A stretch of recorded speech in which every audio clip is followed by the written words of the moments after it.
Bhatti sahab, thank you for being with us. Bhatti sahab, Nawaz शरीफ साहब की बरियत के बाद मुस्लिम लीग नून को अब एतमाद है कि बाकी बंद दरवाजे जो हैं वो खुलेंगे, नवाज शरीफ साहब अब इलेक्शन के लिए अहल हो जाएंगे। आपको भी ऐसा ही लग रहा है कि कबूलियत जिसका दीगर सियासी जमातें ताना भी देती हैं और अब तो लाडले होने की भी बातें की जा रही हैं, वो तासुर उभर रहा है, बढ़ रहा है?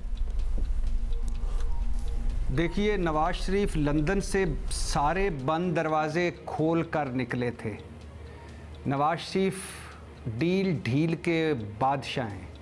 मुस्लिम लीग नून ने खुद बताया कि रिस्क फ्री वापसी है, गारंटियों भरी वापसी है। नवाज शरीफ मफरूर और मुजरम थे, मगर एक हुकूमत गिराई और एक हुकूमत चलाई, इतने खुश नसीब हैं। कभी 8 हफ्ते के लिए घर, कभी इलाज के लिए लंदन। तो वो बंद दरवाजे खोल कर निकले थे और फिर कदम कदम पर लगा कि उनके लिए सारे दरवाजे खुले हुए हैं। हालांकि ये पाकिस्तान के निज़ाम इंसाफ का स्याह तरीन दिन है उनको बरी करना, पाकिस्तान के निज़ाम अदल के लिए का शर्मनाक तरीन दिन है उनको क्लीन चिट देना, लेकिन उनके सारे दरवाजे बंद दरवाजे खुल चुके हैं और वो इस वक्त भी वज़ीर आज़म हैं और आइंदा भी वही वज़ीर आज़म होंगे। और दरमियान में सारी ये जो कुछ हैं केस नायलियाँ, ये सब रस्मी कार्रवाइयाँ हैं।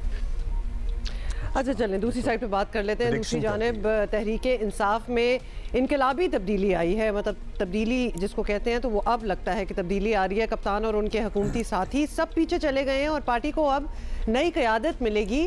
गौहर खान कैसी चॉइस है इसके लिए? देखिए, एक बात तो मानिए कि इमरान खान को ये क्रेडिट तो आप देंगे ना कि स्टेटस को तोड़ा।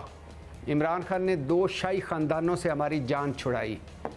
दरमियान में अपनी सियासी गलतियां हुई, 9 मई हुआ और वो आज उसका भुगत रहे हैं। लेकिन वाहिद तरीके इंसाफ है जो जिसमें ख़ानदानी वरासत नहीं है, मुरूसी सियासत जैसी लानत नहीं है, कोई बाप नहीं है, कोई बेटा नहीं है, कोई बेटी नहीं है, कोई भाई नहीं है। और तरीके इंसाफ ही वो वाहिद सियासी जमात है जिसमें इतनी हिम्मत है कि वो किसी को भी, यानी फैमिली के बाहर, अपने ख़ानदान के बाहर भी कोई ओहदा दे। बाकी पार्टियों में तो सिलेक्शन है, तो ये एक बड़ा अच्छा फ़ैसला है। और तरीके इंसाफ के पास अब इसके अलावा ऑप्शन भी कोई नहीं था।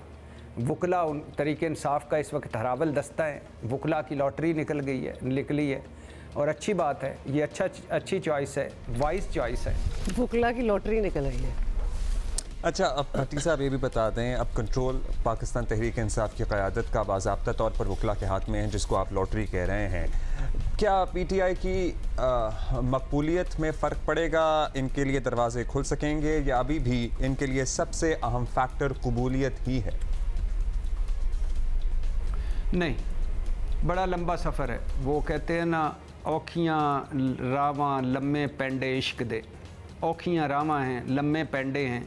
और वो मुनीर नियाज़ी साहब का शेर भी है ना, कुछ उंज भी रावां औखियाँ सन, कुछ सानू मरंदा शौक भी सी, कुछ शहर दे लोग भी जालिम सन। वो है ना, कुछ उंज भी रावां औखियाँ सन, कुछ गल विच गम दा तौक भी सी, कुछ शहर दे लोग भी जालिम सन, कोई सानू मरंदा शौक भी सी। तो इससे वक्ती तौर पर हो सकता है PTI का अंदरूनी बहरान टल जाए, हो सकता है उनके जो बैलेट पेपर पे बल्ला उनको वापस मिल जाए, हो सकता है वो किसी ना किसी हद इलेक्शन में चले जाएं अपनी शनाख्त के साथ। लेकिन कोई उनके लिए कबूलियत का कोई दर खुलेगा नहीं, ज़ीरो टॉलरेंस है। और अभी अगले 2-3 साल तक मुझे नहीं लगता कि कोई ये करामत हो जाए कि उनके लिए कबूलियत का दरवाज़ा कोई खुल जाए।